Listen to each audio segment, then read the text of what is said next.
você precisa ficar aceso, ficar atento. Amém? Amém. E o Rei Jesus está aqui. Amém? Eclesiastes capítulo 12, todos acharam aí? Amém. Leiamos então. Acompanhe bem. Quem não tem possibilidade de ler aí, é só acompanhar comigo aqui. Amém? Amém. Lembra-te do teu Criador nos dias da tua mocidade, antes que venham os maus dias e cheguem os anos dos quais dirás: não tenho neles prazer. Antes que se escureça o sol, a lua e as estrelas do esplendor da tua vida, e tornem a vir as nuvens depois do aguaceiro. No dia em que tremerem os guardas da casa aos teus braços, e se curvarem os homens outrora fortes às tuas pernas, e cessarem os teus moedores da boca, por já serem poucos, e se escurecerem os teus olhos nas janelas, e os teus lábios, quais portas da rua, se fecharem, no dia em que não puderes falar em alta voz, te levantares à voz das aves, e todas as harmonias, filha da música, te diminuírem. Como também quando temeres o que é alto, e te espantares no caminho, e te embranqueceres como floresce a amendoeira, e o gafanhoto te for um peso, e te perecer o apetite, porque vais à casa eterna, e os pranteadores andem rodeando pela praça. Antes que se rompa o fio de prata, e se despedace o copo de ouro, e se quebre o cântaro junto à fonte, e se desfaça a roda junto ao poço, e o pó volte à terra como era, e o espírito volte a Deus que o deu. Vaidade de vaidade, diz o pregador, tudo é vaidade. Amém? Amém. Podemos sentar. Glória a Deus. Eu queria caminhar com você nessa noite, aqui, nessa palavra. E, meus irmãos, uma das coisas que a palavra de Deus mais nos adverte é o seguinte: quem tem ouvidos para ouvir, ouça o que o Espírito diz à igreja. Porque tem pessoas que não têm ouvidos para ouvir, têm orelhas, e às vezes elas até crescem bastante. E as pessoas às vezes até se abanam com elas, mas não servem para ouvir, porque o coração da pessoa já obstruiu a trompa de Eustáquio, aqueles canais ali por onde entram as vozes, e a pessoa se perde completamente. Mas Deus continua dizendo: quem tem ouvidos para ouvir, ouça o que a palavra de Deus. Aleluia. Ouça o que diz o Espírito do Senhor. E eu queria dizer para você que acerca de alguns tempos em que nós precisamos nos lembrar do Senhor. Ele está falando aqui: lembra-te do teu Criador.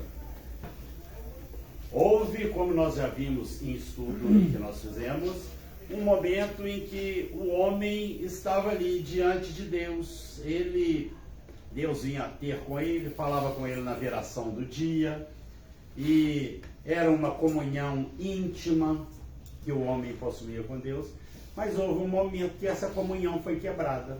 E o que é que quebra a comunhão do homem com Deus? Pecado. O pecado, meu Deus. O pecado. Hamatia. O pecado, meu irmão, ele coloca o homem num caminho de inimizade Aleluia. com Deus.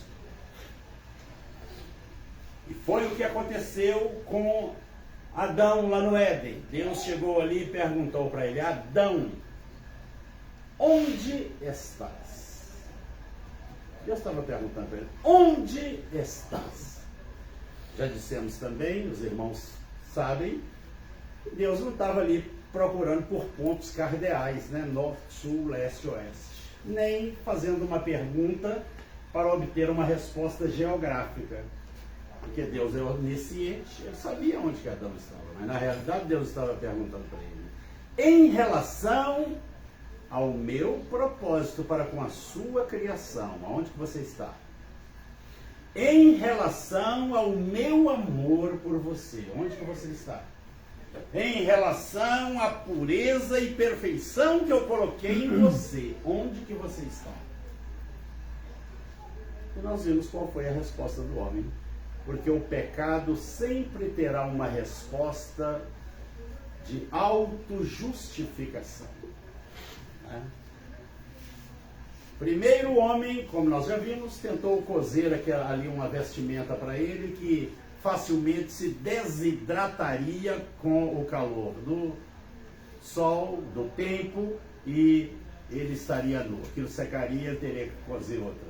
Assim é a religiosidade. O homem, quando ele está distante de Deus, ele vai tentar construir uma roupagem religiosa para se chegar diante de Deus.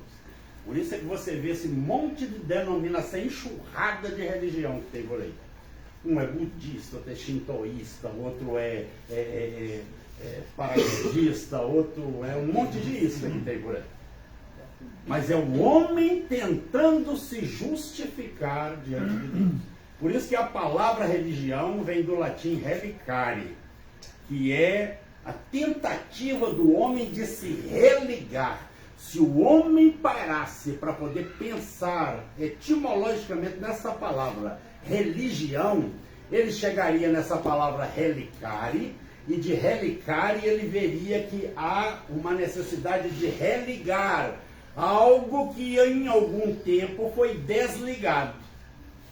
E se o homem observasse, ele foi desligado de quê e de onde? Aí ele não vai se contentar com religião, não. De onde que eu fui desligado?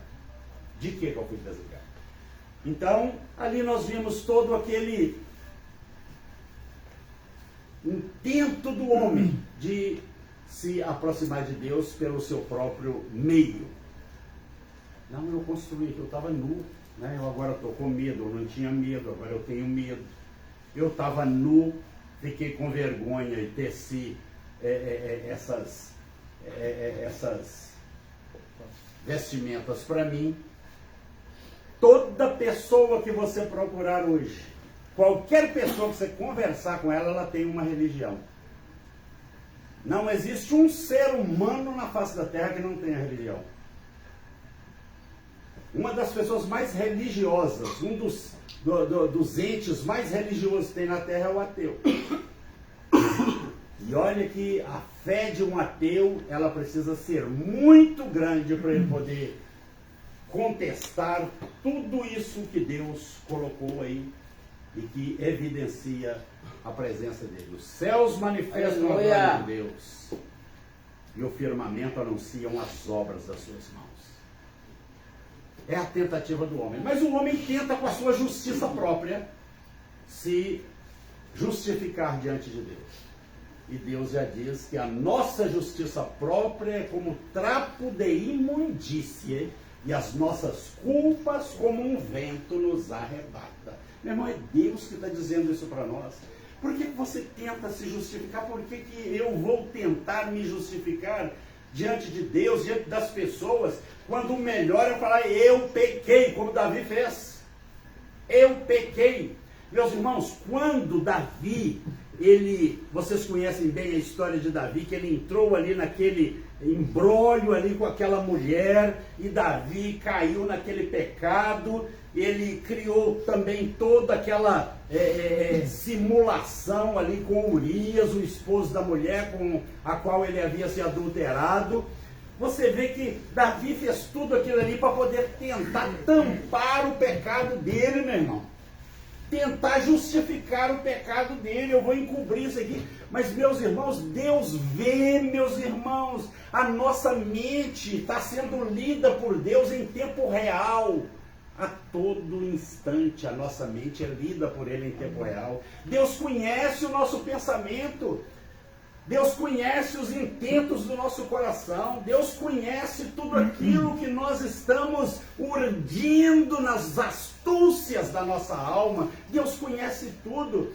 E Davi, depois de fazer tudo aquilo ali, chega lá Natã no palácio e fala com ele: ô Davi, tinha um homem que ele recebeu uma visita de fora e o camarada tinha um punhado de ovelhas lá, mas ele foi pegar a ovelha do seu vizinho lá. A única ovelhinha dele. A única ovelhinha dele, né? Foi lá pegar a ovelhinha dele lá. E aí matou essa ovelhinha e ofereceu ela lá. O que deveria ser feito com um homem desse? Esse homem é digno de morte. Não é assim que nós fazemos com todas as pessoas que pecaram? Nós temos uma facilidade muito grande de fazer isso aqui. Olha só para você ver, que coisa linda. Ó, olha só que coisa linda, apontar o pecado do outro. Né? Tem um apontando para o pecador lá, 3 apontando para nós e um apontando para cima, para o trono. Né? Justiça própria. Não, esse homem tem que morrer. Aí Natan virou para ele e falou assim: esse homem é tu, rei, é você. O que foi que Davi fez? Ele tinha 2 alternativas ali. Ele podia ter falado: Natan, o negócio aqui é o seguinte, meu chapa, você vai calar a boca, você vai pôr um pano quente em cima desse negócio aí, nós vamos tampar esse negócio aí, você não vai falar para ninguém, porque aqui você é um profetinha em Israel. E eu tenho uma espada e eu posso mandar cortar a sua cabeça. E eu posso fazer isso. Então você vai ficar calado. Ele não tentou fazer isso com Urias? Ele não fez isso com Urias? Não mandou Joabe colocar Urias na frente mais quente da batalha? Não seria mais simples para ele ter ali chegado para Natan e ter falado: olha, Natan, você vai ficar calado, quieto e não vai pôr na Globo esse negócio aí não. Você não vai espalhar esse negócio aí não. E essa coisa morreu aqui. Acabou. Davi não ia ter feito isso, ele era o rei. Mas qual foi a atitude daquele homem? Pequei contra Deus. Pequei. É o que eu e você precisamos fazer mesmo. Eu pequei contra Deus. Mas nós temos essa mania de usar de empurroterapia. O camarada está vivendo uma vida miserável, meu irmão. Uma vida desgraçada, sem a graça de Deus. Uma vida destituída de senso, de direção. Uma mente eivada de utopias, que são imaginações vãs, ilusões na sua mente. O cara está carregando um fardo de pecado que está esmagando ele, mas a culpa é do outro. A culpa é de fulano, a culpa é de Beltrano, a culpa é de Ciclano, a culpa é do outro. Nunca é dele. Davi, quando Davi falou assim, pequei, qual foi a palavra de Natan para ele? Não tinha falado que ele mesmo não tinha dado a sentença lá, é digno de morte quem fez isso aí. O que foi que Natan falou para ele? Não morrerás. Porque já tinha uma sentença que ele ia morrer. Com Deus não se brinca, meu irmão. A palavra de Deus diz que a ira de Deus, Romanos capítulo 1, se revela desde o céu contra toda a impiedade do ser humano. E não foi o que Adão fez lá no meio daquela mata ali onde ele estava escondido. Deus falou: o que você fez aí, rapaz? Que coisa é essa aí? Que embrolho é esse aí que você está envolvido nele aí? Você, ó, a mulher que o Senhor me deu. Eu caí nessa situação porque o Senhor me deu uma mulher. E a culpa é do Senhor. Porque se o Senhor não tivesse me dado mulher, eu estava tranquilo aqui no jardim. A culpa é tua. Aí o que Deus fez? Foi na mulher, né? E aí, minha filha, te dei para você um lar, uma família, um lugar abençoado. O que foi que você fez? A serpente que o Senhor criou, foi ela. A culpa é dela. E até o dia de hoje, meus irmãos, os homens estão transferindo a culpa do seu pecado para o seu pai, para a sua mãe, para o seu irmão, para o seu patrão, para o seu chefe, para a sua família, para os seus filhos, transferindo a culpa para Deus. Deus é culpado. Se o Senhor não tivesse permitido isso na minha vida, eu não estava nessa situação. Se o Senhor não tivesse criado cachimbo, eu não ia fumar uma pedra. Se o Senhor não tivesse criado um pó, a folha da coca, eu não ia cheirar cocaína. Se o Senhor não tivesse criado a maconha, eu não ia fumar um baseado. A culpa é de Deus. Quando na realidade ele fala, pequei. Eu pequei. Meus irmãos, que coisa detestável, miserável. É quando o homem peca e você não nota nenhum arrependimento no coração da pessoa. O sujeito peca, meus irmãos, e não há nenhum arrependimento. E a palavra de Deus diz que sem arrependimento não há remissão de pecado. Meu irmão, eu fico imaginando uma pessoa chegando diante do trono de Deus, igual nesse momento que nós estamos aqui, ó. Estamos todo mundo sentado aqui ouvindo do céu, da glória de Deus, da palavra de Deus. Mas quantos corpos estão entrando nos necrotérios nesse momento? Quantas almas desceram ao inferno nesse dia e dali nunca mais poderão sair? Quantas pessoas passaram a vida encobrindo o seu pecado e nunca se arrependeram dele? Há um tempo que Deus nos dá para nós nos lembrarmos do Senhor. Primeiro tempo que Deus nos dá, eu tinha muita coisa para poder aqui abrir com vocês aqui, mas eu vou simplificar bem aqui.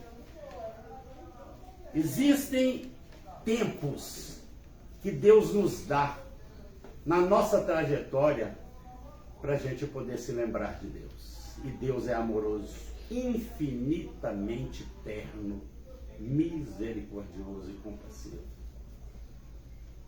Eu já falei para vocês aqui a diferença entre justiça, misericórdia e graça, não já? Quem que se lembra aqui? Vamos ver. Só existe aprendizado quando há mudança, né? Metanoia é mudança de mente, né? Quem se lembra aqui, assim, de você falar sem ler aí, né? O que é, quais são a diferença entre justiça, misericórdia e graça? Quem se lembra? Levanta a mão aí e fala. A graça eu lembro. A graça é uma coisa que Deus nos deu de graça que porque não merecemos. Sim. O que mais? Justiça, eu tenho que ser uma pessoa justa, conforme eu devo julgar, conforme na minha pessoa eu ser justo. Entendeu? Passou longe. Mas valeu a pena. Você também foi honesto. E vai buscando assim. Isso é importante. Glória a Deus. Meus irmãos, eu vou lembrar vocês aqui, né? Qual a diferença entre justiça, misericórdia e graça? Porque isto são atributos da pessoa de Deus. Deus, ele é eternamente justo, infinitamente misericordioso e maravilhosamente gracioso. Justiça é Deus nos dando o que nós merecemos. O que é que nós merecemos? A morte. O inferno, morte. Né? Jesus morreu, Pedro morreu, João morreu, né?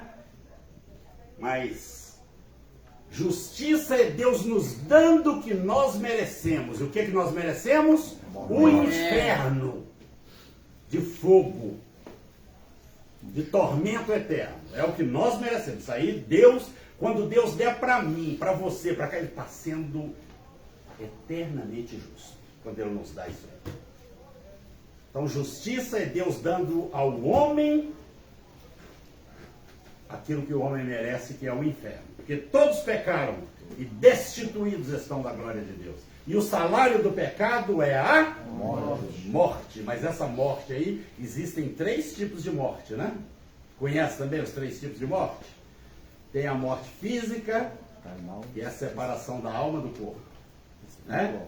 Tem a morte espiritual, que é uma vida biológica aqui nesse mundo, mas a pessoa está morta para Deus. Ele vos deu vida, estando vós mortos. É o segundo tipo de morte. E o terceiro tipo de morte Carnal. é a morte eterna. Separação de Deus na eternidade. Misericórdia.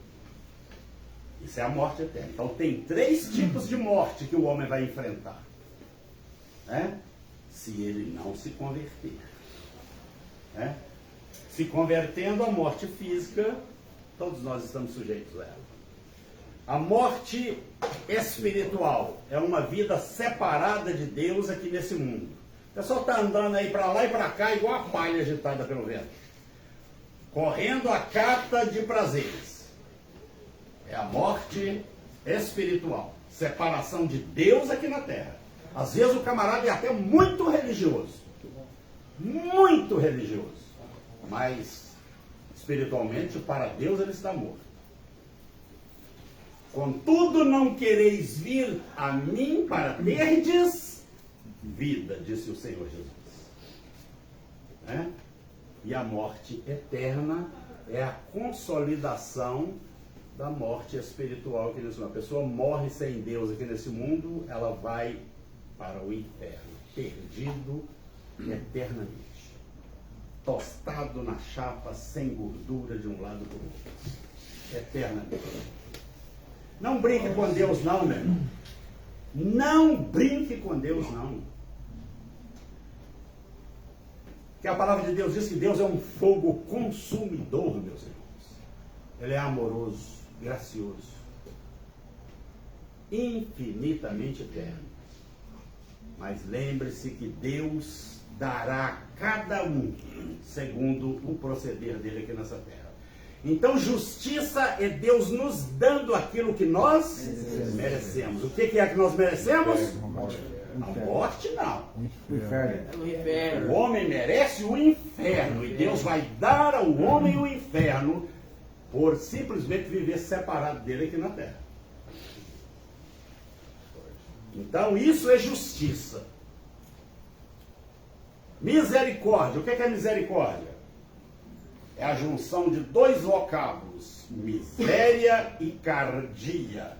Misericórdia, misericórdia. É Deus se compadecendo da miséria do nosso coração. Deus olha para mim, olha para você, vê que eu e você somos pecadores perdidos, merecedores do inferno, e Ele nos trata com misericórdia. Ele tem compaixão da miséria do nosso coração. E a misericórdia, tem gente que fala, como é que você está vivendo? Eu estou debaixo da misericórdia do Senhor. E você, meu irmão? Eu estou debaixo da misericórdia do Senhor. E você, meu irmão? Eu estou debaixo da misericórdia do Senhor. O que é andar debaixo da misericórdia do Senhor? Você está na beira do abismo aqui, ó. Você vai caminhando aqui na beira do abismo, Deus chega aqui, dá um tapa na sua bunda aqui, manda você para... Sai daqui, rapaz. Sai daqui. Aqui não é seu lugar, não, você vai cair no abismo. De repente, a você na beira do abismo aqui de novo, ele... Sai daí, rapaz. É misericórdia. Sai daí, aí não é seu lugar, não. Lá vai você de novo, no pecado, na pedra, no crack. Lá vai. Sai daí, rapaz, aí não é seu lugar, não. É misericórdia. É Deus não te dando o que você merece. Essa é misericórdia. É Deus se compadecendo da miséria do seu coração, da sua cegueira espiritual, da sua altivez de espírito, desse achar que você é alguma coisa que você não é, meu irmão. Querer parecer para os outros uma coisa que você não é. Então, justiça é Deus nos dando o que nós merecemos. O que é que nós merecemos? O inferno. O inferno. Misericórdia é o que é? Quando Deus tem misericórdia. Quero dar o que nós merecemos. É Deus não nos dando o que nós merecemos. E Ele nos dá, começa a nos dar livramento do abismo. Sai daí, cara. Sai daí, cara. Sai daí, cara. Favor imerecido. Não. Misericórdia é Deus não te dando o que você merece. Você está na beira do abismo aqui, Ele está te livrando. Mas isso aqui tem um tempo. Que a pessoa vai... Deus é o seguinte, Ele te dá uma oportunidade aqui. Você pega, Ele te dá outra aqui. Olha um degrau acima. Você cresceu. Você pegou outra oportunidade, Ele te dá outra aqui. Ele vai te dando. Você vai pegando as oportunidades, Ele vai te dando. Até você chegar lá na glória dele. Mas Ele te dá uma oportunidade, você não pega. Ele te dá outra aqui, embaixo. Você não pega, Ele te dá outra aqui embaixo.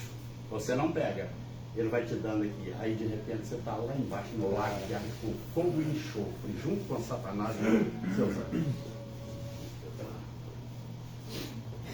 Misericórdia é Deus não nos dando o que nós merecemos. E graça é Deus nos dando o que nós não merecemos. Merecemos o inferno. Ele nos concede misericórdia. E na graça Ele nos dá aquilo que nós não merecemos, que é o seu perdão. Quantos de nós aqui afrontamos a Deus, meus irmãos? Insultamos a Deus com os nossos pecados, com as nossas mentiras, com as nossas falácias. Nós afrontamos a santidade, amanhecemos afrontando a santidade de Deus e anoitecemos afrontando a santidade de Deus. Mas na graça dele, Ele nos dá aquilo que nós não merecemos, nós não podemos alcançar por nós mesmos. Ele nos dá salvação eterna para estar na glória com Ele. Ele diz assim: não se turbe o vosso coração, João 14. Crede em Deus, crede também em mim. Na casa de meu Pai há muitas moradas. Se não for assim, eu vou-lo teria dito. Eu vou preparar-vos lugar, depois virei, voltarei e buscarei vocês para estar comigo, para que onde eu estiver estejais vós também. O propósito de Deus é que nenhum de nós se perca, porque Deus não criou o inferno para o homem. O inferno foi criado para Satanás e seus anjos. O homem irá para lá por ser estúpido, tolo, ignorante, cheio de estultícia. Sabe o que é estultícia? Você já viu essa palavra na Bíblia, não já? Estúpido. O que é estultícia? Estúpido. Tendência para ser imbecil. É a tradução correta. Inclinação para ser imbecil. Isso é estultícia. Então, meus irmãos, posto isso aí, você agora sabe o que é justiça, você sabe o que é misericórdia, e você sabe o que é graça. Espero que você nunca se esqueça. Quarta-feira eu estou voltando para Belo Horizonte, e eu gostaria que vocês, da outra vez que eu voltasse aqui, vocês estivessem todos com isso na ponta da língua aí. Aleluia. Se você não estiver aqui, ou se você estiver em outro lugar, que você leve esse aprendizado com você. Aleluia. Porque Deus um dia irá requerer de você cada palavra que você tem ouvido aqui nesse lugar. Pela boca dos servos dele que tem pregado aqui para você todos os dias, continuamente. Um dia Deus vai te confrontar você. Lembra que Jesus ele disse que naquele dia Ele vai colocar uns à sua direita e outros à sua esquerda, né? E aqueles que estiverem à sua esquerda, muitos deles vão falar: Senhor, nós expulsamos demônios no seu nome, nós operamos milagres no seu nome, nós fizemos maravilhas no seu nome, Senhor. Mas Jesus vai virar para eles e vai falar o quê? Apartai-vos de mim, malditos, para o fogo eterno, preparado para o diabo e seus anjos, porque eu nunca vos conheci. Meu irmão, Jesus conhece você, e você conhece Jesus, porque quando nós conhecemos uma pessoa, meu irmão, e sabemos do posicionamento daquela pessoa, quem aquela pessoa é na minha vida, eu vou me alinhar com ela. Eu vou me alinhar com ela. Então nós precisamos parar e pensar que um dia Mas hoje ou mais amanhã, e é nisso que está aqui o tempo que eu quero compartilhar com você. Né? E há um tempo para nós nos lembrarmos do nosso Criador. Amém. Nós estamos aqui falando, Ele está graciosamente aqui nesse Aleluia. ambiente. Você acorda, Ele já está ali te esperando você para te abençoar, te cobrir você de graça. Outro dia eu falei para você, você acorda, o inimigo já está te monitorando você, mas Deus também está te observando você, para poder andar com você naquele dia, para vir ter com você, para caminhar com você. Moisés um dia falou, Senhor, se a tua presença não for conosco, não permita que saiamos desse lugar. Você tem que acordar de manhã, antes de você pôr seu pé no chão, e falar, Senhor, eu vou atravessar um dia agora. Eu tenho um dia para me atravessar e eu preciso que a tua presença vá comigo. Oh, glória a Jesus. Aleluia. Porque eu quero a tua presença comigo. Que a tua presença me guarde. Que a tua presença me guarde. Porque, meu irmão, um dia a porta da misericórdia vai se fechar. Eu me lembro que lá em Belo Horizonte tinha um rapaz lá, meus irmãos, que ele, rapaz bonito, jovem, robusto, né? Bombadão, né? Depois que ele foi para a recuperação, ele tocava violão, cantava, e esse rapaz estava assim sendo abençoado, meu irmão, em todas as áreas da sua vida. Um rapaz muito bonito. As meninas da igreja começaram a crescer a bolota do olho em cima deles e ficava enfeitiçadamente apaixonada por ele. E esse rapaz, num determinado momento, ele achou que era alguma coisa. Tinha passado pela recuperação. O rapaz fez seminário, estava fazendo seminário, eu fui professor dele na escola. Ele tinha ali uma série de privilégios, era amado, querido na igreja. Mas esse rapaz se achou. Puxa vida, eu estou acima da média, eu estou muito bom. Estou muito bom. E esse rapaz começou então a ir se envolvendo com algumas coisas. A primeira coisa que a pessoa se envolve, você está aqui. Primeira coisa que o inimigo te atrai, igual eu te falei, ele vai te monitorando você, e uma das coisas, ele vê sua carência, por exemplo, sexual e sua carência afetiva. Aí ele põe uma perua maluca do seu lado, às vezes até bonita, às vezes tem umas que são feias que doem, né? Mas ele põe uma doida dessa aí o cara fica fascinado, né? Fala, puxa vida, agora que eu vou preencher essa carência ali, eu vou preencher ela aqui, né? Vou preencher essa minha carência. Aí o cara, o que ele faz? A primeira coisa que ele vai é se prostituir com ela, fornicar com ela, ou no motel, ou no motel, ou no moitel, né?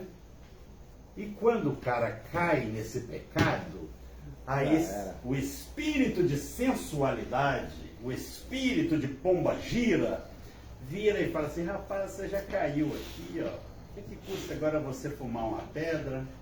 O que custa você cheirar uma cocaína? O que custa você fumar um baseado? O que custa? Rapaz, complementa isso aí, toma aí uma garrafa de goró, toma da número 1 a número 151, vai aproveitar isso aí, né? E é exatamente nesse momento que o inimigo laça a pessoa. E esse rapaz, aconteceu com ele exatamente isso aí, caiu numa cilada dessa aí, né? Meu irmão, espera o tempo de Deus para a sua vida, em tudo. Existe um tempo para todas as coisas debaixo do sol, Eclesiastes capítulo 3. Seu tempo agora não é tempo de procurar relacionamento, não, meu irmão. Seu tempo agora não é tempo de se envolver com ninguém, não. Verdade. Seu tempo agora é tempo de você se envolver com Jesus. Aleluia, aleluia, glória a Deus. Com o Pai Celestial. Se envolva com Ele, porque Ele vai te dar luz para você enxergar claramente diante de você e enxergar as coisas. Esse rapaz, o que aconteceu com ele? Quando ele viu, ele estava dentro de uma biqueira, meus irmãos. E ali dentro, os traficantes pegaram aquele rapaz. Presume-se que os traficantes abriram ele vivo ainda, de cima a embaixo. E depois enfiaram um tiro naquele rapaz. Depois de torturar ele, enfiaram um tiro nele, sem dó mesmo. Rapaz novo, bonito. Estávamos eu e alguns pastores no cemitério, esperando o corpo dele chegar para o velório. E a família dele estava ali também. E a hora que o corpo daquele rapaz entrou ali dentro daquele velório, meu irmão, parece que uma nuvem de demônios veio atrás. Porque, meu irmão, começou ali uma interpelação maligna, uma gritaria e um acusatório contra Deus. Deus, por que o Senhor permitiu isso? Deus, por que o Senhor fez isso? Deus, por que o Senhor fez isso? E aquela gritaria, meu irmão, que você via ali, que tinha ali uma nuvem de demônios ali dentro. Eu chamei lá uns pastores que estavam lá, falei, vamos fazer uma oração aqui, porque a coisa aqui está feia. Aí eu peguei e falei, gente, vamos fazer uma oração aqui, vamos orar pela família, orar por essa situação aqui, por esse momento, vamos fazer uma oração aqui. E aí na oração, meu irmão, nós começamos a repreender os demônios que estavam ali. E repreendemos, clamando o sangue de Jesus, o nome de Jesus e o poder de Jesus ali. Meus irmãos, daí a pouco, tudo aquilo ali cessou, acabou aquela gritaria, havia choro, mas era o choro de sentimento humano somente que estava ali, mas não tinha mais aquela gritaria, aquele demonismo que estava ali dentro, não. Então nós precisamos, meus irmãos, tomar cuidado com a nossa vida, porque você não sabe, meu irmão, você não sabe o que te espera no dia de amanhã. Você não sabe o que está reservado para você na semana que vem. Você, às vezes, você sabe como você entra dentro de uma situação e não sabe como você vai sair dela. Verdade. Mas se você estiver andando com o Senhor, vai acontecer com você o que está escrito lá em Salmos 25, verso 12. O que está escrito lá? Salmos 25, verso 12. Pode deixar que eu vou ler para você, não precisa. Pode deixar sua Bíblia aberta aí. Salmos 25, verso 12, está escrito assim: qual homem que teme o Senhor? Ele o instruirá no caminho que deve escolher. Aleluia.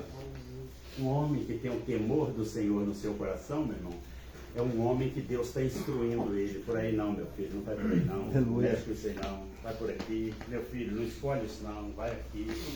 Eita Deus. Que bênção.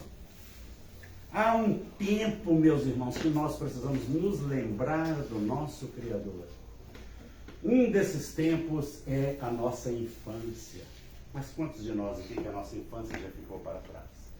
Mas quando você vê que nós devemos nos lembrar, porque nós temos, muitos aqui têm filhos, têm netos, eu tenho 5 netinhos, 2 netinhas e 3 netinhos, né? Eu, naquilo que eu posso, eu estou ensinando meus netinhos a palavra, né? Os meus filhos, quando pequenininhos, todos eles têm a semente da palavra no coração deles. Aleluia. Todos os 3 filhos meus têm a semente da palavra no coração deles, que foi plantada lá, está lá no coração deles. Amém. Amém. Você vê na vida de Samuel, desde pequeno, Samuel se lembrou de Deus. A mãe dele pegou e levou ele ali para estar ali com Eli, o sacerdote Eli, no templo. E olha que Eli era um sacerdote corrupto. Seus filhos mais corruptos ainda. Mas Samuel cresceu ali dentro. E Samuel foi um grande homem de Deus. Então, na infância, Samuel se lembrou de Deus. Um outro tempo que nós devemos nos lembrar de Deus é na nossa juventude, né? Na nossa juventude. Você se lembra daquele jovem rico que ele chegou para Jesus e falou: mestre, o que eu devo fazer para herdar a vida eterna? Jesus falou: você conhece os mandamentos. Então ele não era um leigo. Ele era uma pessoa que conhecia a palavra. E aquele rapaz virou para Jesus e falou: Senhor, olha, eu guardo esses mandamentos aí desde pequeno. Desde a minha infância eu guardo esses mandamentos. Mas Jesus, os seus olhos de fogo perscruta a nossa alma, vai lá no íntimo do nosso ser, falou: uma coisa te falta. Vai, vende tudo que você tem, dá aos pobres, e depois vem e segue-me. Engraçado que teve outros homens ricos que Jesus não falou isso não. Mas o que Jesus identificou na vida daquele moço? Avareza e apego aos bens materiais. Jesus vai te desafiar você a sacrificar aquilo que realmente vai te afastar dele. Aquilo que fatalmente vai te afastar dele, ele vai te desafiar você a abandonar. Aquele rapaz, na hora, o seu senho se fechou, ele ficou triste e aquele rapaz saiu. Eu fico imaginando, às vezes, quando eu leio a Bíblia, assim, mas não, eu gosto de ler a Bíblia nas suas entrelinhas, e eu leio como se eu estivesse lá, vendo o fato acontecendo lá. Assim que eu leio a Bíblia. E eu posso ver aquele rapaz se afastando, entristecido, né? Pensa, puxa vida, vou vender meus bens, vou ficar pobre, vou ficar sem nada. O que esse homem está querendo? Vou ficar igual ele, que não tem nada também. Foi embora. Né? Teve uma oportunidade, meus irmãos, para poder se lembrar de Deus e não se lembrou. E não se lembrou. Uma outra oportunidade que Deus nos dá para nós nos lembrarmos dele é no entardecer, no crepúsculo da vida. Né?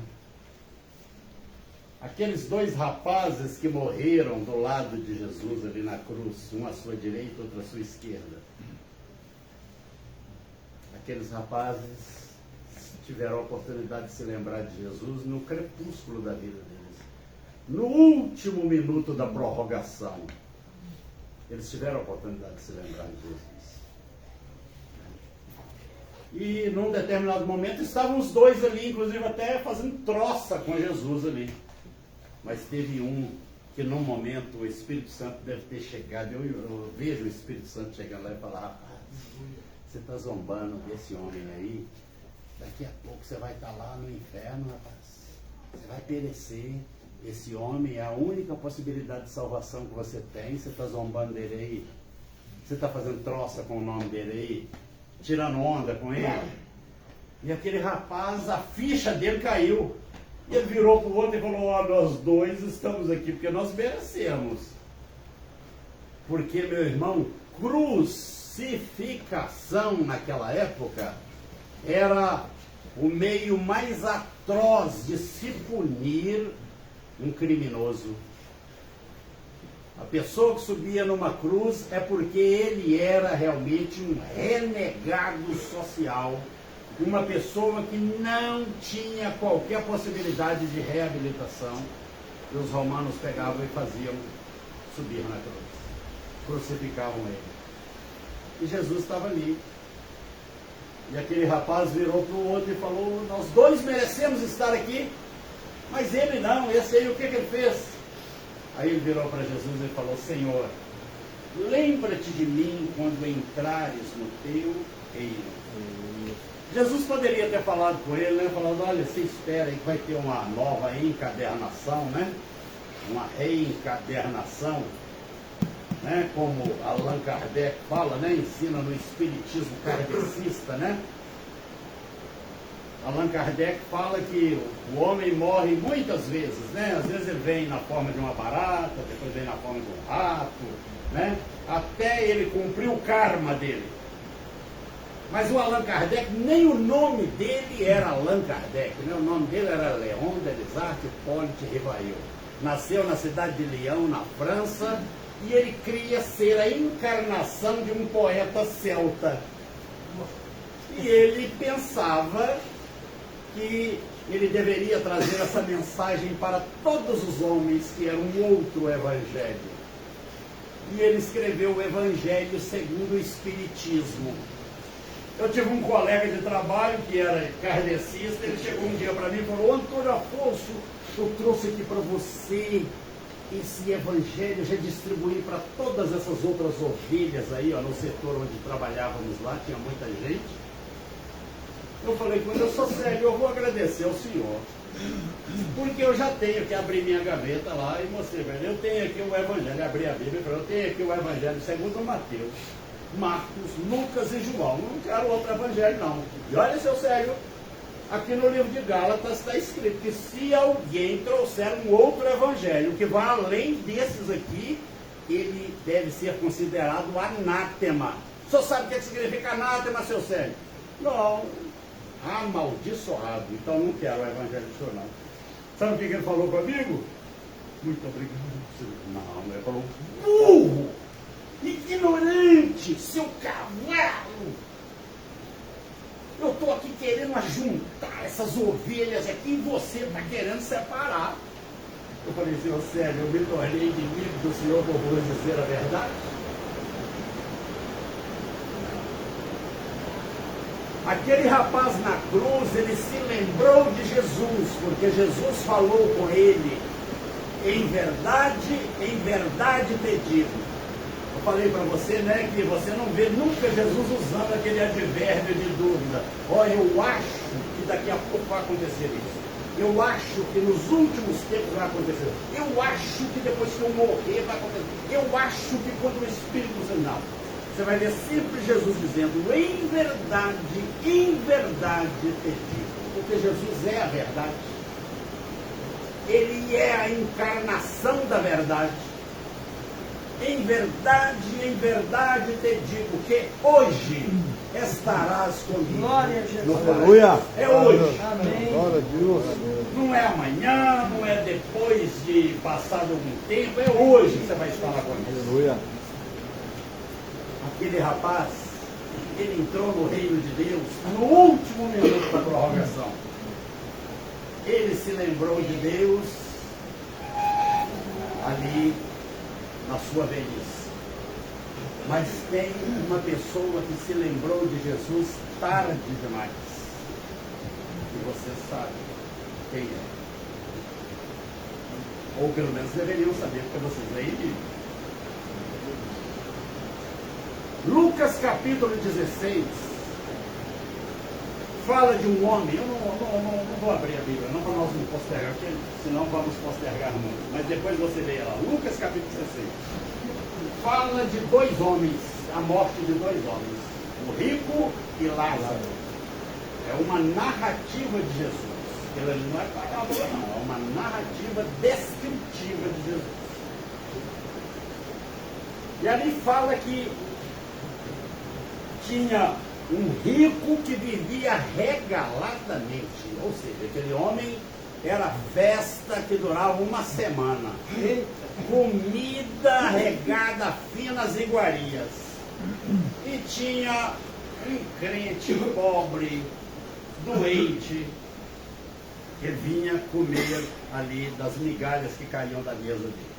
Você sabe que naquela época as pessoas ricas, as mesas eram relativamente baixas, eles se assentavam ali praticamente no chão e eles limpavam, né, o prato e os dedos com pão, né? Comiam ali aquelas comidas finas ali, eles usavam o pão para poder limpar os dedos, limpar os lábios e jogavam aquilo para debaixo da mesa. E os cães vinham comer aqueles pães que eram jogados ali. E esse pobre, ele ficava ali à porta daquele rico e ele procurava também disputar com os cães, aqueles pães que caíam ali, e os cães acabavam misturando os pães com as feridas dele. E muitas vezes mordiam as feridas dele. Mas a palavra de Deus diz que aconteceu de morrer aquele pobre crente. Ele era pobre, necessitado, mas era crente. E ele foi levado pelos anjos para o seio de Abraão, para a glória de Deus.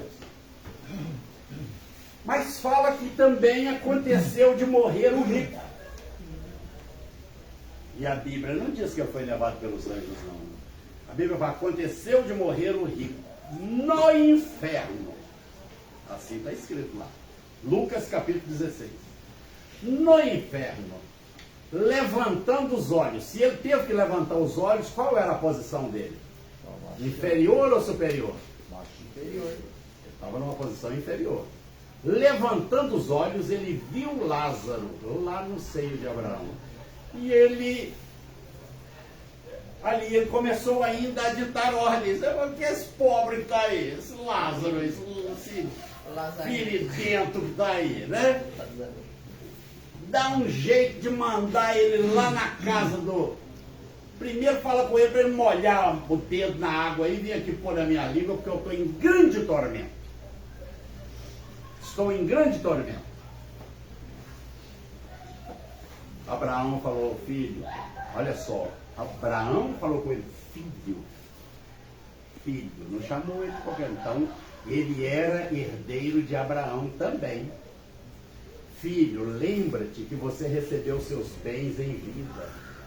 Lázaro recebeu os males, ele só foi provado lá na terra, passou por muita provação lá na terra, mas agora ele está aqui consolado. Há um consolo para quem serve a Deus, ainda que passe por muito sofrimento aqui nesse mundo. Ele falou, ele está aqui consolado e você está aí em tormento. E ademais existe um abismo posto entre os que estão aqui e os que estão aí, de maneira que quem está aí não pode passar para cá, e nem quem está aqui pode passar para aí. O desespero daquele homem foi tão grande. Eu imagino, meus irmãos, que enquanto essa coisa estava acontecendo lá no inferno, o corpo daquele rico deveria estar igual o corpo daquele rapaz que morreu, daquela dupla Lelé de Camargo e Lucimano. Não, tinha um outro lá, Chutãozinho, Gororó, não, né, também não. Leandro e Leonardo, não morreu um dessa dupla aí? Né? Coberto ali, foi levado para aqui, vai lá para o auditório tal, vai para a Câmara Municipal. O corpo do Ayrton Senna, né? Que vai para aqui, vai para ali. O corpo da Diana, princesa Diana, que é velado aqui, e é levado para ali, e é carregado em carruagem aqui, transformado. O corpo desse homem também deveria estar nesses trâmites aí, ele vivendo um drama lá embaixo no inferno.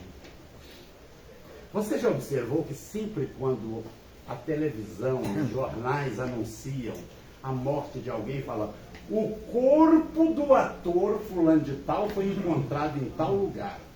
O corpo da atriz fulana de tal foi encontrado em tal lugar. O corpo de fulano foi carbonizado. O corpo de Beltrano foi sepultado.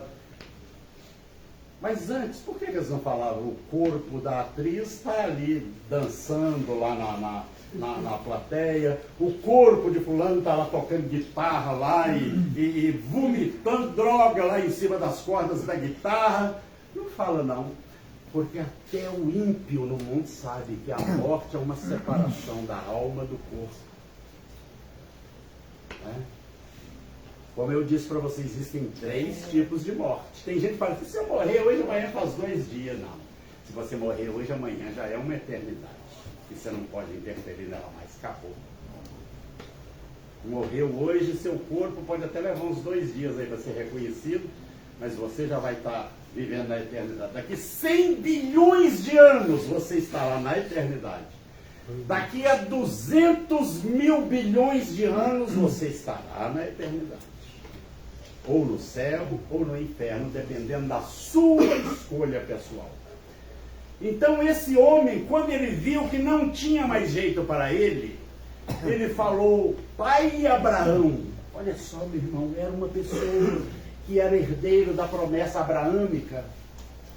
Pai Abraão, eu rogo então que o senhor permita que Lázaro vá lá, lá na terra, porque eu tenho 5 irmãos, para que nenhum deles venham para esse lugar de horror onde eu estou. Você já parou para pensar em quantos amigos, parentes estão lá?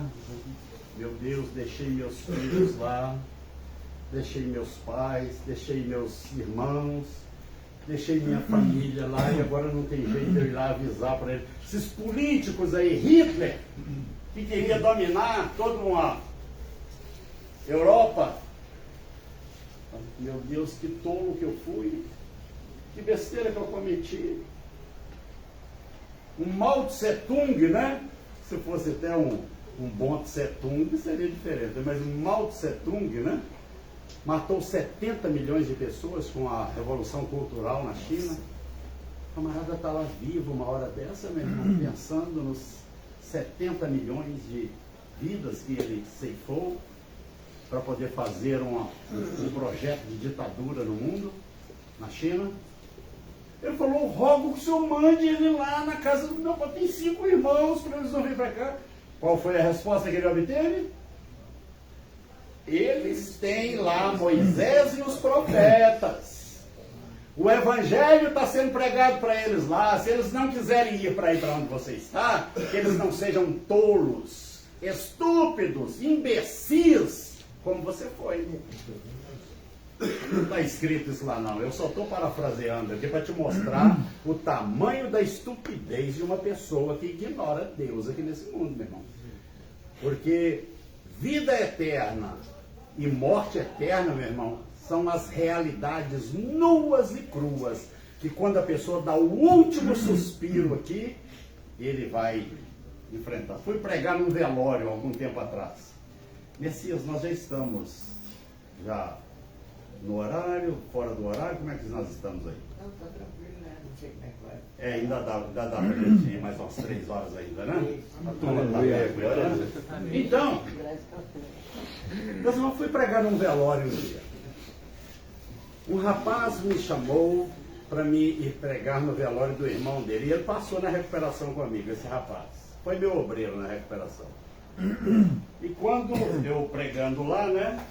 Eu preguei aquela palavra de Eclesiastes também, né? Que fala, né? É melhor ir na casa onde há luto do que ir na casa onde tem banquete. Porque indo na casa onde há luto, você aprende o fim de todos os homens e quem tem juízo considera isso no seu coração. Né? E ali, depois de eu fazer ali uma dissertação, né? Em cima desse texto, eu falei assim, eu estou vendo que aqui, entre nós, tem crianças, adolescentes, tem jovens, tem homens, tem mulheres de idade mediana e tem velhos. Meus irmãos, começando por mim, quem de nós será o próximo a estar nessa mesma condição desse nosso amigo que aqui está? Meus irmãos, o pessoal ficou assim. Falei, quem de nós, meus irmãos, será o próximo? Nós todos que estamos aqui. Ó. Depois, quando nós saímos dali, né, terminamos o culto ali, saímos dali, uma moça com 2 rapazes chegou para mim e falou assim, pastor, o senhor consegue dormir em paz depois que o senhor fala uma palavra daquela ali? Eu falei, eu consigo, minha filha. Mas por que o senhor consegue? Eu falei assim, porque aquele que venceu a morte habita em mim. Aleluia. Fez de mim uma nova criatura. Glória a Deus. Porque para mim o viver é Cristo, morrer para mim é lucro. Eu queria partir e estar com Cristo, que é infinitamente melhor, mas por amor da sua vida, da vida desses 2 rapazes aqui, eu prefiro ainda estar na carne e pregar mensagens como aquela ali. Aí depois um rapaz, meu obreiro, poxa, pastor, o senhor pegou pesado demais, hein, pastor? Pegou pesado demais, pastor. Não, pastor, que palavra dura, pastor. Eu falei assim, meu filho, não é o seu coração que está muito mole, não. Porque, meu filho, todos nós precisamos encarar mais hoje ou mais amanhã a realidade dessa palavra. Esse homem, meus irmãos, ele falou, então, manda ele lá na casa dos meus pais, eu tenho 5 irmãos, para eles não virem aqui para esse lugar também. Mas, falou, não, eles têm lá, Moisés e os profetas, a palavra de Deus está sendo pregada para eles lá. Se eles não quiserem ir para aí, que eles não façam como você fez. Que não desprezem a Deus como você desprezou. E ali, meus irmãos, cessou. E eu digo para você, né, que até esse momento que nós estamos aqui, esse homem continua lá, onde Jesus falou que ele estava. E Lázaro continua na glória, usufruindo das bênçãos, consolado, como Jesus falou, ele foi consolado. Esse homem se lembrou de Deus tarde demais. Que você não se lembre de Deus tarde demais na sua vida. Glória a Deus. Porque nós temos esses tempos para nós lembrarmos de Deus na infância, como Samuel, na nossa juventude, como foi o caso do jovem rico, na nossa vida, já no crepúsculo dela, já no final da nossa vida, como foi aquele ladrão na cruz.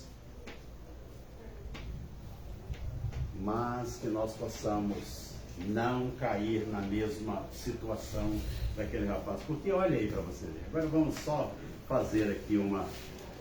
Eu gosto muito de sermão expositivo, meu irmão, porque sermão expositivo é você ler o texto, explicar o texto e aplicar o texto. Né?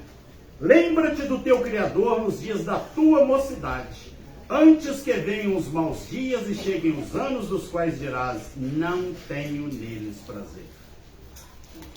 Porque se a pessoa não... Ele está falando, lembra-te do teu Criador, antes que venham esses dias aí.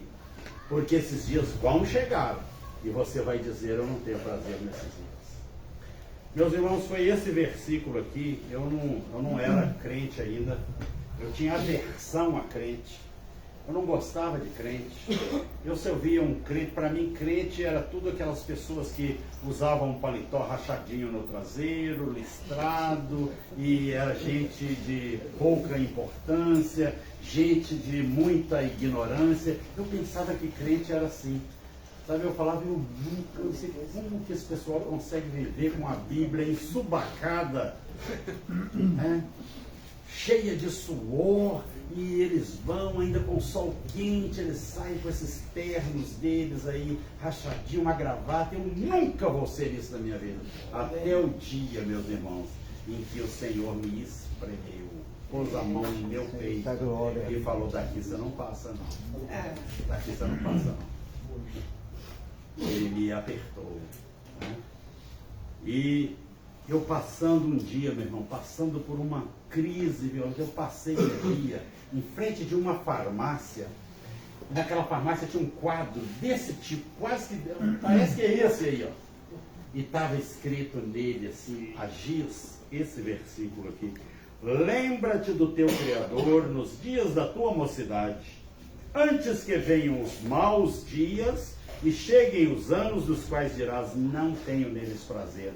Eu li aquele texto ali, passei, aí eu parei assim, Deus sabe como pegar um homem, não sabe? Eu peguei, voltei atrás assim, eu peguei, parei assim, na porta da farmácia e fiquei lendo aquele negócio assim. Aí eu fui lendo palavra por palavra, nunca mais eu esqueci desse versículo. Aleluia. Nunca mais. 48 anos atrás. Né? Antes que se escureça o sol, a lua e as estrelas do esplendor da tua vida. Meus irmãos, a nossa vida, ela tem um tempo. Que você tem um sol que brilha nela. Você tem uma lua que brilha nela. Ou seja, durante o dia você tem esse calor e esse brilho do sol. À noite você tem essa luminosidade da lua que paira sobre a sua vida. E você tem uma vida linda, uma vida abençoada, uma vida isenta de contaminações mundanas. Né? Ele está falando aqui, né? Antes que se escureça, lembra-te do teu Criador, antes que se escureça o sol, porque ele vai escurecer. Um dia ele vai escurecer. A lua da sua vida vai escurecer também. E ele fala, e tornem a vir as nuvens depois do aguaceiro. Vai chegar um momento, meu irmão, que a nossa vida vai ser coberta de nuvens densas. Você já observou que sempre precedendo uma chuva, aguaceiro, né? Tem sempre aquelas nuvens escuras, aquelas nuvens negras. Ele está falando que eu lembro do teu Criador antes dessas coisas se ajuntar em cima da sua vida, meu irmão. Não deixa essas coisas se ajuntar na sua vida, não. Lembra-te do teu Criador antes que isso aconteça. No dia em que tremerem os guardas da casa. Se você olhar esse texto, que esse texto te mostra uma dinâmica de uma caminhada de todo ser humano aqui nessa terra. Quem já leu aquele livro Peregrino aqui? Já leu, André? O pastor Moisés já leu, né? O livro Peregrino, meus irmãos, é um livro que depois da Bíblia é o livro mais vendido no mundo. E é interessante que o Peregrino foi escrito por John Bunyan na prisão. Ele estava preso e ele descreve toda uma caminhada, uma trajetória do cristão aqui nessa terra, até a sua chegada no céu, mostrando as muitas lutas, as muitas dificuldades, os muitos ataques, as muitas tentações, os muitos enfrentamentos que todo cristão enfrenta. E se você olha esse texto aqui, você vai ver uma caminhada desde a sua infância, a sua juventude, né, em direção a uma velhice e em direção à sepultura. Olha para você ver. No dia em que tremerem os... Verso 3. No dia em que tremerem os guardas da casa. Quem são os guardas da casa? Os teus braços. Né? Não são os seus braços que guardam seu corpo? Você defende o seu corpo com os seus braços. É com o seu corpo que você trabalha para poder buscar o alimento, ganhar o alimento, o provento para sustentar o seu corpo. É os seus braços que protegem o seu corpo de quando você tem qualquer perigo e tal. A primeira coisa que você põe na mão são os seus braços. Você usa os seus braços para se defender, às vezes até numa luta corporal. No dia em que tremerem os guardas, porque vai chegar um dia que esses braços vão tremer, eles vão ter mais essa força de defesa que eles têm. Vai chegar um dia que eles vão tremer. Os jovens hoje, eles pensam que a vida deles é indestrutível. Eu passo perto das academias, hoje eu fico olhando os jovens lá, tudo malhando, né? Tudo bombadão, né? Mas malha mesmo, né? Ou seja, vocês têm uma academia aí, malha, porque você precisa cuidar da sua saúde. Quanto melhor você cuidar da sua saúde, melhor será também a sua caminhada em direção à velhice. Né? Você não vai ser igual eu. Eu, por exemplo, eu sou um homem hoje muito fragilizado, porque eu não tive assim, as oportunidades que você tem hoje de malhar, de tomar aí um suplemento alimentar que te produz aí massa muscular. Não sabia de nada disso. Eu, na minha época, eu dormia em colchão feito de capim, que era meu pai mesmo que fazia junto com a gente, em cátares de madeira, né? Eu ia com meu pai de madrugada para tirar leite de vaca com um pedaço de angu dentro de um copo, eu jogava o leite ali dentro, eu comia o angu com aquele leite que estava ali. Eu carregava feixes de lenha para minha mãe acender fogo, fazer comida. Com 13 anos eu estava carregando sacas de 60 quilos de milho, de fubá, de farinha na minha cabeça, porque eu precisava ganhar um dinheirinho para poder ajudar minha mãe. Todo o dinheiro que eu ganhava eu dividia com ela, dava para ela metade, às vezes dava tudo. E isso recalcou a minha coluna até o dia de hoje, eu sofro consequências. Aprendi a chapar massa em parede. Não pense você que eu sou muito ignorante com relação a serviço de pedreiro, não, porque eu aprendi com meu pai. Meu pai era um mestre de obras e eu aprendi com ele. Meu pai me chegava no trabalho de domingo a domingo. Né? Mas hoje eu vejo esses guardas da casa aqui tremendo, não dou conta de pegar, sabe, muita coisa não. Eu vejo eles tremendo. E ele diz aqui, no dia em que tremer os guardas da casa, os seus braços, verso 3, as tuas pernas e cessarem, aliás, os teus braços, e se curvarem os homens, outrora fortes, as tuas pernas, né? Camarada hoje tem as pernas aí, né? Ronaldinho, gaúcho, né? E tal, as pernas musculosas, você vê esses atletas com as pernas musculosas aí e tal, né? Mas você vê uns que já foi como eles lá atrás e hoje está tudo aí flácido, né? O camarada tá andando aí até com uma bengalinha, né? Precisando de uma bengalinha para poder assim, porque os homens da casa, né, que dão sustentação à casa, que é o corpo, né? Tá agora frouxo. Meus irmãos, antes eu corria, jogava futebol, corria para lá, corria para cá. Hoje teve um dia eu fui brincar com meu filho com uma bola numa quadra e a hora que eu peguei a bola, eu pus a bola aqui e fiz assim para me chutar a bola, eu escutei um estouro. E naquele estouro eu caí de cara no chão. E eu perguntei assim para os meninos que estavam brincando ali com a gente ali, quem que jogou a pedra? Quem que jogou a pedra? Porque eu senti que eu tinha tomado uma tijolada no calcanhar. Alguém tinha jogado meio tijolo ou um tijolo inteiro no meu calcanhar. Eu tinha rompido o tendão de Aquiles, meu irmão, brincando com uma bola. Brincando, que meu pé ficou assim, ó. Ele rocheou todinho. Saí dali, fui para o hospital, meu filho me levou para o hospital. Chegou lá no hospital, o médico falou, você rompeu o tendão de Aquiles. E isso aí é cirurgia. Fui fazer a cirurgia, internei para fazer a cirurgia, tomei aquela peridural, né? Que você fica paralisado, que você não sente da cintura para baixo, meu irmão, que coisa terrível. Você não sente nada da cintura para baixo. E eu ali com aquele negócio ali, meu irmão. E o médico depois me falou, se você colocar carga nessa perna, você vai perder a cirurgia, sua perna vai encolher e você vai ficar com sequelas. Os guardas da casa. E eu corria, meu. Eu joguei bola com o Toninho Cerezo quando ele jogava juvenil. Né? Gostava de jogar bola, gostava de correr atrás de uma bola, gostava de, sabe, brincando com uma bola. Eu falei, nunca mais eu brinco com bola. Nunca mais, acabou. Os guardas da casa. E ele diz aqui, vamos caminhando aqui para nós terminarmos, né? No dia em que tremer os guardas da casa os teus braços, se curvarem os homens outrora fortes as tuas pernas, e cessarem os moedores da tua boca, por já serem poucos. Quem são os moedores da sua boca? Né? Dentes. Não é mesmo? Agora está com dente de leite, meu filho. Né?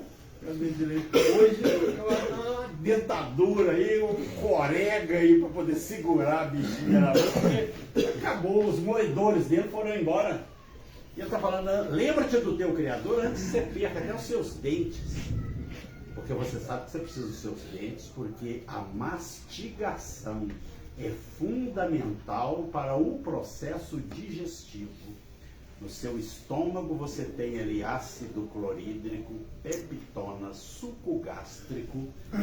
Você precisa de uma boa mastigação, porque se você não mastigar o alimento bem, você vai ter problemas digestivos e problemas também no seu intestino posteriormente. E ele está dizendo aqui, lembra-te do teu Criador, enquanto você tem os seus moedores aí na sua boca, meu filho. Antes que eles caiam. Cuida deles.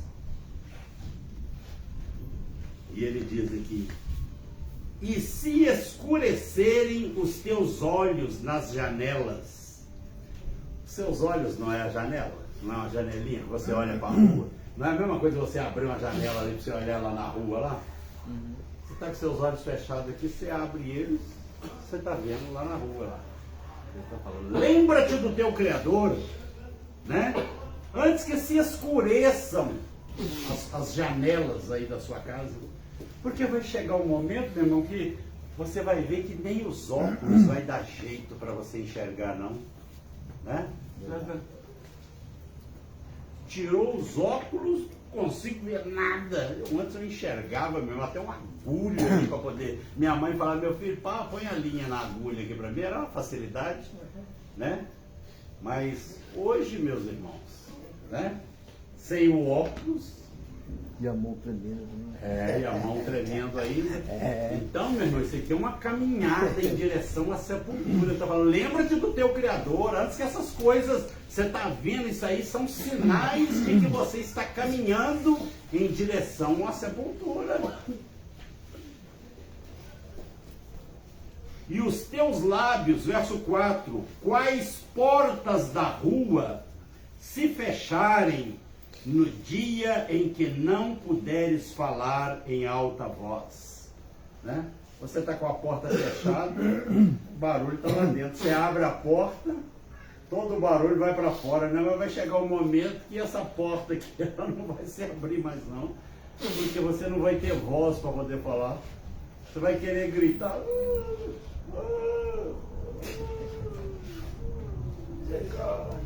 Não.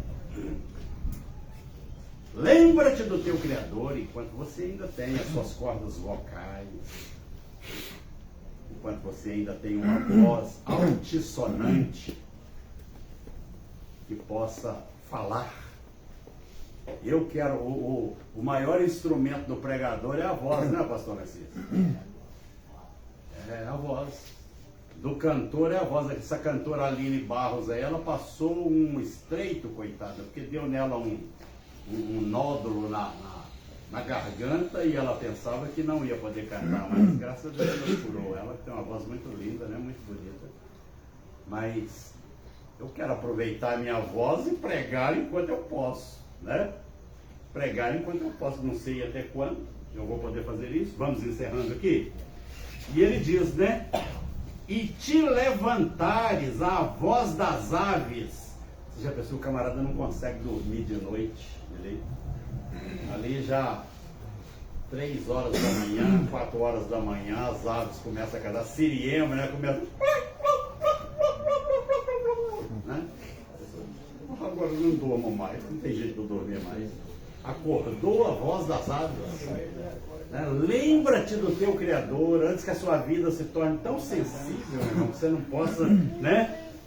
E todas as harmonias, filhas da música, te diminuírem, seu ouvido não vai ouvir. O quê? O que você está falando?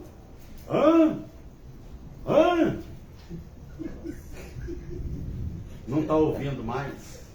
Lembra-te do teu Criador enquanto você ainda pode ouvir. Hoje você ainda pode ouvir. Eu estou falando aqui, você pode me ouvir. Aleluia. Né? Mas eu conheço, tem um pastor amigo meu e tem um pastor que já morreu. Todos os dois têm problema de audição, né? Aí um dos pastores que está vivo ainda hoje, o outro pastor falava assim: ô fulano, vai lá e traz para mim aquele pincel, né? Aquela caneta que está lá em cima da mesa. Aí de repente chegava o outro: é essa cadeira que o senhor está querendo? Né? Porque todos os dois já estavam, né? Assim, havia cessado o som das aves, né? No verso 5, como também quando temeres o que é alto. Meus irmãos, eu quando era garoto, eu subia no crico das árvores de Jatobá. Quem conhece Jatobá aqui? Das árvores altas, né? Eu subia lá no crico, meus irmãos. Às vezes marimbondo me pegava lá em cima, eu tinha que ficar esperto para escorregar para baixo. Mas eu subia lá no crico das árvores para eu poder pegar uma fruta, buscar alguma coisa lá em cima. Meus irmãos, hoje, quando eu vou subir ali numa cadeira ou num negócio, eu tenho que olhar bem à volta de mim se tem anteparo, né? Para não acontecer igual aconteceu com aquele Gugu Liberato, né? Porque subiu numa coisinha bem simples, lá caiu e... né? Então... Foi chamado. Foi embora, né? Então, ele diz aqui, né? Como também quando temeres o que é alto. Hoje eu olho uma árvore assim, né?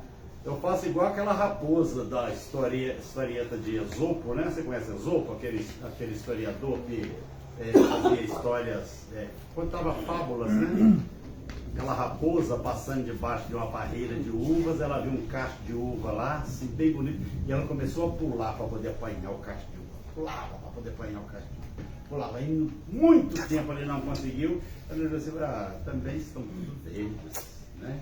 Estão verdes. e foi embora. Eu também hoje eu estou olhando, se às vezes eu vejo ali, tá verde, eu vou embora. Né? Não dá para subir ali mais não, acabou. Né? E eu não vou fazer bobagem, meu irmão, porque eu sei da minha estrutura. Hoje eu sei, por exemplo, hoje eu sei que o meu reflexo para mim poder segurar um copo desse aqui diminuiu consideravelmente o risco de eu deixar esse copo cair aqui, é uma facilidade muito grande. Antigamente eu tinha uma facilidade para poder segurar as coisas, hoje eu não tenho mais. E eu preciso aprender a lidar com as minhas limitações que a idade vai me impondo.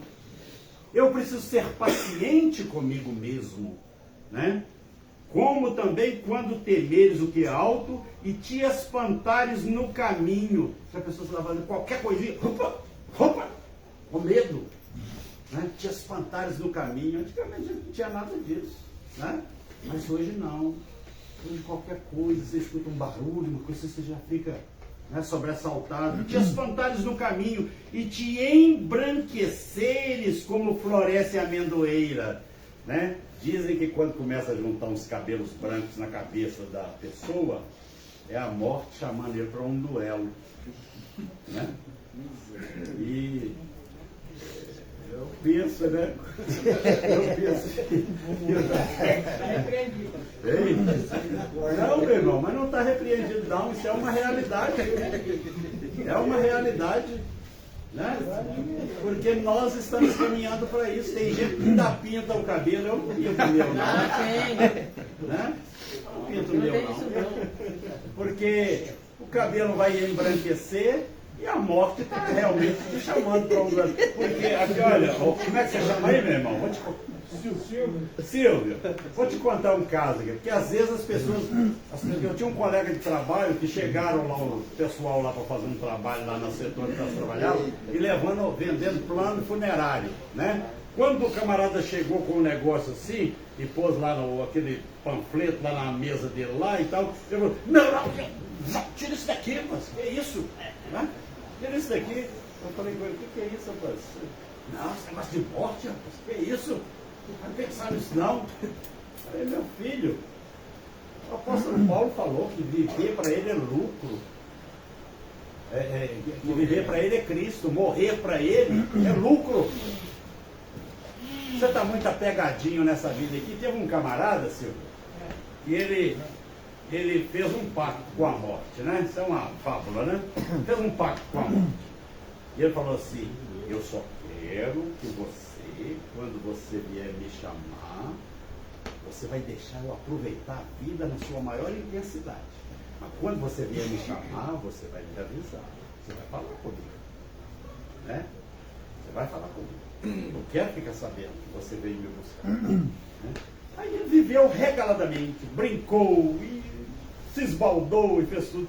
Aí passaram-se alguns anos, aí ele estava num lugar, numa feira, né, ali também, né, festejando naquela feira ali. Aí o amigo dele pegou e falou com ele assim, ó, tô querendo te assustar não, mas a morte tá ali, eu vi ela andando por ali com uma foice ali. Né, tá na feira aí, né? E ele falou assim, puxa, vou pegar meu cavalo aqui, eu vou lá para a cidade de Baalbek. Se ela perguntar, você não fala nada não. E ele montou no cavalo dele, meus amigos, quilômetros e quilômetros, e embora, galopou lá para a cidade de Baalbek. Né? Aí a morte andando ali e tal, chegou perto do amigo dele e falou, cadê o fulano de tal? Eu vi que ele estava junto com você aí, festejando, alegre e tal, cadê ele? Você, ele ficou com muito medo da senhora e ele fugiu. Eu, não, eu não ia mexer com ele, eu tenho um encontro com ele lá na cidade de Baalbek. Aqui eu não ia mexer com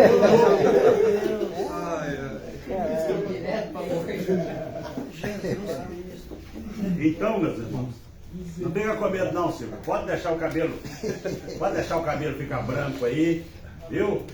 Mas a coisa ela vai, nós vamos finalizar aqui então. Então ele diz aqui, como floresce, e te embranqueceres como floresce a amendoeira, e o gafanhoto te for um peso e te perecer o apetite.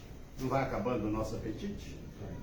Se um mosquito pousa no nosso peito, ele não é pesado para nós, incomoda? Né? Porque vais à casa eterna, quer você queira, quer não, vais à casa eterna.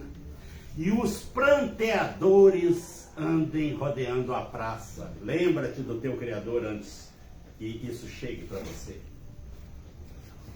Antes que se rompa, verso 6, o fio de prata, e se despedace o copo de ouro, e se quebre o cântaro junto à fonte, e se desfaça a roda junto ao poço. Olha aí a precipitação de uma vida, né? Seu sistema nervoso aos frangalhos, seu coração se arrebentando, seu cérebro já não coordena mais as coisas, e a sua vida se quebra ali junto ao poço. Acabou sua vida. Acabou. Mas você tem essa oportunidade. Lembra-te do teu Criador. Você não pode se lembrar dele mais na sua infância. Você não pode se lembrar dele mais ainda na sua juventude e adolescência, embora alguns aqui ainda possam. Né? Mas você não deve deixar para se lembrar dele quando você já estiver ali, né? Como aquele rapaz, você conquistou muita coisa nesse mundo, mas você se apegou às coisas de maneira que você não quer largar aquilo mais. Você não deve deixar para se lembrar do Senhor quando você estiver já no crepúsculo da sua vida, no embocar da noite. Você não deve, principalmente, se deixar para se lembrar do Senhor tarde demais, como foi aquele homem lá o rico, lá da história com Lázaro. Deus te abençoe, meu irmão. Eu queria deixar essa palavra para você, né? E que você possa se lembrar do Senhor todos os dias da sua vida. Amém.